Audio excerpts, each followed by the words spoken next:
तो दोस्तों आज बात करते हैं क्रिजैक लिमिटेड की। ये इंटरनेशनल एजुकेशन स्पेस में एक बहुत बड़ा B2B प्लेयर है। हम सीधे उन सवालों पर फोकस करेंगे जो इन्वेस्टर्स ने मैनेजमेंट से पूछे हैं, ताकि क्रिजैक की जो लेटेस्ट परफॉर्मेंस है उसे अच्छे से समझ सकें। तो चलिए इस ग्रोथ इंजन को डीकोड करना शुरू करते हैं। अच्छा, आगे बढ़ने से पहले एक बहुत ज़रूरी बात, ये जो पूरी एनालिसिस है ये कंपनी की इन्वेस्टर कॉल और प्रेजेंटेशन पर आधारित है और इसका मकसद सिर्फ एजुकेशनल है। इसे किसी भी तरह से खरीदने या बेचने की सलाह बिल्कुल ना समझें। आज हम 5 हिस्सों में बात करेंगे। सबसे पहले क्रिजैक के ग्रोथ इंजन को समझेंगे, फिर उनके ग्लोबल प्लान्स और उसमें क्या जोखिम है उस पर नजर डालेंगे। इसके बाद फाइनेंशियल नंबर्स को डिकोड करेंगे, फिर देखेंगे कि उनका काम करने का तरीका क्या है और आखिर में जानेंगे कि भविष्य के लिए उनका रोड मैप कैसा है। तो चलिए बिना किसी देरी के सीधे पहले सेक्शन में जंप करते हैं। क्रिजैक का ग्रोथ इंजन, आखिर इनकी इस शानदार ग्रोथ के पीछे का असली राज है क्या?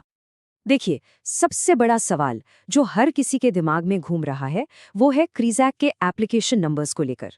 Q1 में जो जबरदस्त ग्रोथ दिखी है, क्या वो आगे भी ऐसे ही बनी रहेगी या ये बस एक कह सकते हैं टेम्पररी उछाल था? चलिए सीधे नंबर्स पर आते हैं।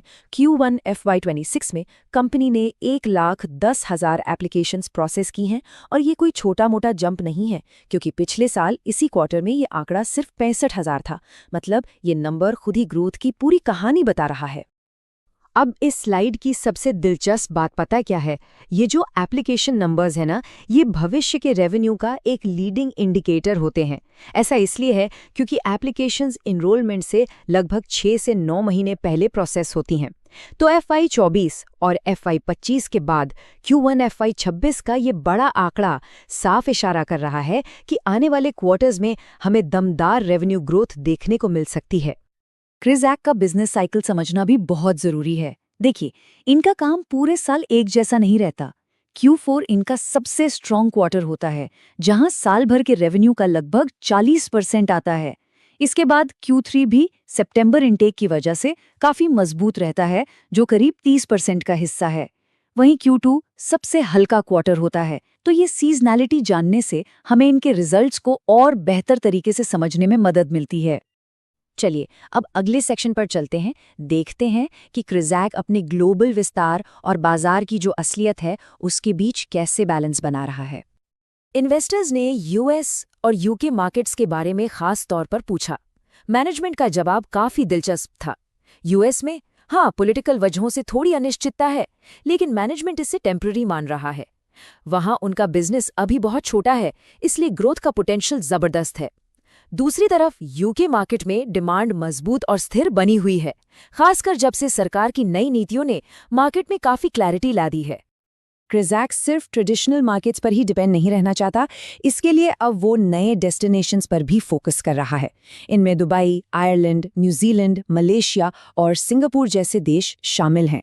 ये डाइवर्सिफिकेशन भविष्य के जोखिमों को कम करने के लिए एक बहुत ही स्मार्ट मूव है। एक और बड़ा सवाल था क्लाइंट कंसंट्रेशन रिस्क पर, क्योंकि आज भी 50% से ज्यादा रेवेन्यू सिर्फ 3 UK इंस्टीट्यूशन से आता है।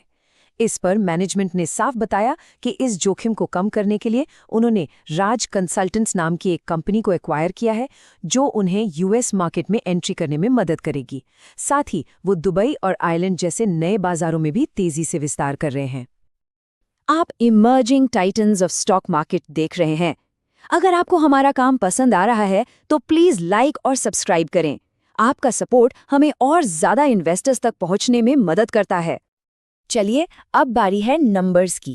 क्रिजैक की फाइनेंशियल हेल्थ, मार्जिन्स और रेवेन्यू मॉडल को थोड़ा और गहराई से समझते हैं।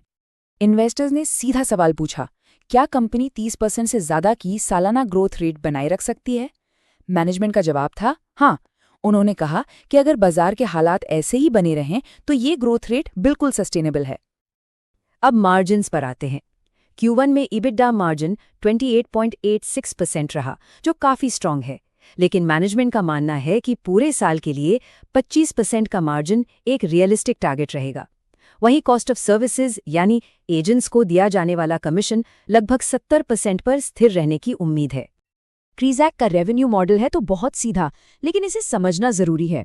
ये यूनिवर्सिटीज को हर एनरोलमेंट पर बिल करते हैं, हर एप्लीकेशन पर नहीं। जब कोई स्टूडेंट उनके प्लेटफॉर्म के जरिए एनरोल होता है तो यूनिवर्सिटीज उन्हें कमीशन देती है और उस कमीशन का एक हिस्सा क्रिजैक एजेंट को दे देता है, जिसे हम कॉस्ट ऑफ सर्विसेज कहते हैं। तो क्रिजैक ये सब करता कैसे है?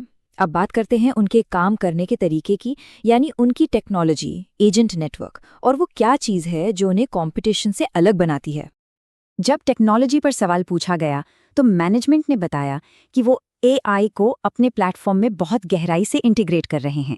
एआई का इस्तेमाल सिर्फ एप्लीकेशन असेसमेंट और प्रोसेसिंग के लिए ही नहीं, बल्कि स्टूडेंट इंटरव्यू लेने के लिए भी किया जाएगा। इसका सीधा मकसद है एम्प्लॉय प्रोडक्टिविटी को नेक्स्ट लेवल पर ले जाना। ये समझना बहुत ज़रूरी है कि ये पूरा इकोसिस्टम काम क्यों करता है। स्टूडेंट्स एजेंट्स के पास क्यों जाते हैं? क्योंकि एजेंट्स उन्हें मुफ्त में लोकल सपोर्ट, गाइडेंस और वीज़ा की सलाह देते हैं। और एजेंट्स क्रिजैक का इस्तेमाल क्यों करते हैं? क्योंकि क्रिजैक उन्हें एक ही प्लेटफॉर्म पर 173 से ज़्यादा ग्लोबल इंस्टीट्यूशंस का एक्सेस देता है, जिससे उनका काम बहुत आसान हो जाता है। यही वो वजह है कि एजेंट्स इस प्लेटफॉर्म को छोड़कर नहीं जाते, जिसे हम एजेंट स्टिकीनेस कहते हैं। डॉक्यूमेंट वेरिफिकेशन पर भी एक बहुत अहम सवाल था।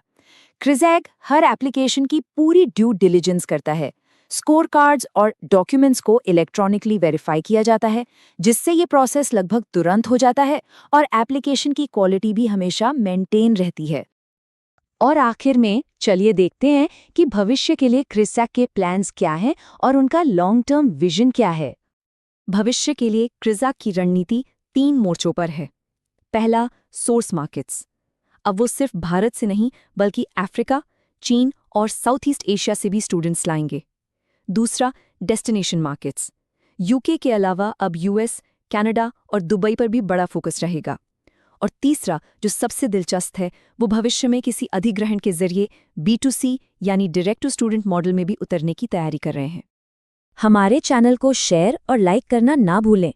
इससे हमें आपके लिए और ज़्यादा रिसर्च करने की प्रेरणा मिलती है। तो आपको एक सवाल के साथ छोड़े जाते हैं। एक मजबूत B2B नींव और B2C में विस्तार की योजनाओं के साथ क्या क्रिजैक पूरे ग्लोबल स्टडी इकोसिस्टम के लिए एक game changing one stop platform बन सकता है? इस पर सोचिएगा जरूर। अगली बार मिलते हैं।